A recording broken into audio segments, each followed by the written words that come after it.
দিনহাটা শহরে পানীয় জল সরবরাহ ব্যবস্থায় ভয়াবহ সংকট দেখা দিয়েছে। পুরসভা ও জনস্বাস্থ্য কারিগরি দপ্তর এই সমস্যার সমাধানে বুধবার এক জরুরি বৈঠক করে। বৈঠকে শহরের 16টি ওয়ার্ডে জল সরবরাহের সার্বিক সমস্যা নিয়ে আলোচনা হয়।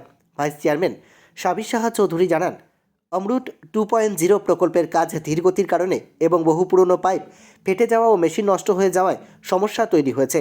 ফলে শহরের অনেক এলাকায় জল সরবরাহ বন্ধ বা অনিয়মিত। তার আশ্বাস 3 সপ্তাহের মধ্যে পরিস্থিতির উন্নতি হবে। তবে বাড়িতে সরাসরি জল সরবরাহ প্রকল্প শেষ হতে আরও 1 বছর লাগবে।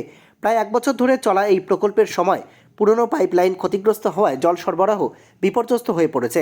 অনেক এলাকায় আংশিক বা সম্পূর্ণরূপে জল সরবরাহ বন্ধ রয়েছে, আর যে জল মিলছে তা প্রায়ই পান অযোগ্য। এই পরিস্থিতিতে শহরের বাসিন্দারা মারাত্মক সমস্যার সম্মুখীন হয়েছেন। জল নিয়ে দীর্ঘ সমস্যা চলছে কিছুদিন ধরে, কি বলবেন? দেখুন, জলের সমস্যাটা একটা সত্যি কথা, এটা অস্বীকার করার কিছু নেই। এটা দিনহাটার মানুষের একটা মানে বড় সমস্যায় পরিণত হয়েছে। আমরা এর আগেও দেখেছিলেন আপনারা, সমস্ত কাউন্সিলররা মিলে আমরা কুচবিহার গিয়েছিলাম, পিএইচই অফিস, এমইডি অফিস, তাদেরকে ডেকে মিটিং করেছিলাম।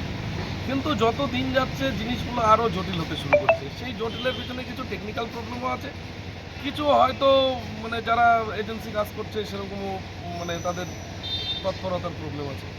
তা সেগুলো নিয়েই আজকে পিএইচই এবং এমইডি দুই দপ্তরের, পিএইচির মেকানিক্যাল সিভিল দুজনকে নিয়ে এবং এমইডির এক্সিকিউটিভ ইঞ্জিনিয়ার ছিলেন, আমরা চেয়ারম্যান ছিলেন, আমি ছিলাম, আরও কিছু কাউন্সিলর ছিল, সবাই মিলে আমরা বসেছি।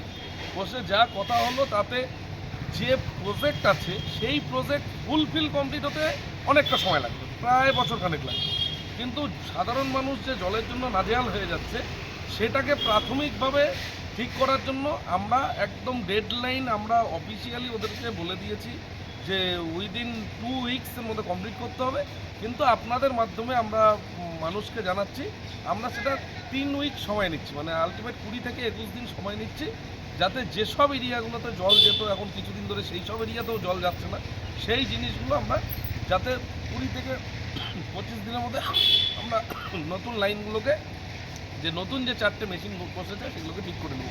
এই যে আজকে সকালেও মহরম মাঠের ওখানে মেশিন বসে গিয়েছে। আমাদের এখানে যেটা জলের ট্যাঙ্কির মোড় বলে, সেই জলের ট্যাঙ্কির ওখানে যে মেশিন আছে সেই মেশিন অলরেডি সেটা পড়ে গিয়েছে, সেটাকে তোলা কোনোভাবেই সম্ভব হচ্ছে না, সেখানে আবার নতুন মেশিন লাগানো হয়েছে। কিছু কিছু লাইন জাম হয়ে আছে, সেগুলোকে পরিষ্কার করানোর একদম রেজুলেশন করে নিয়েছি আমরা আজকে।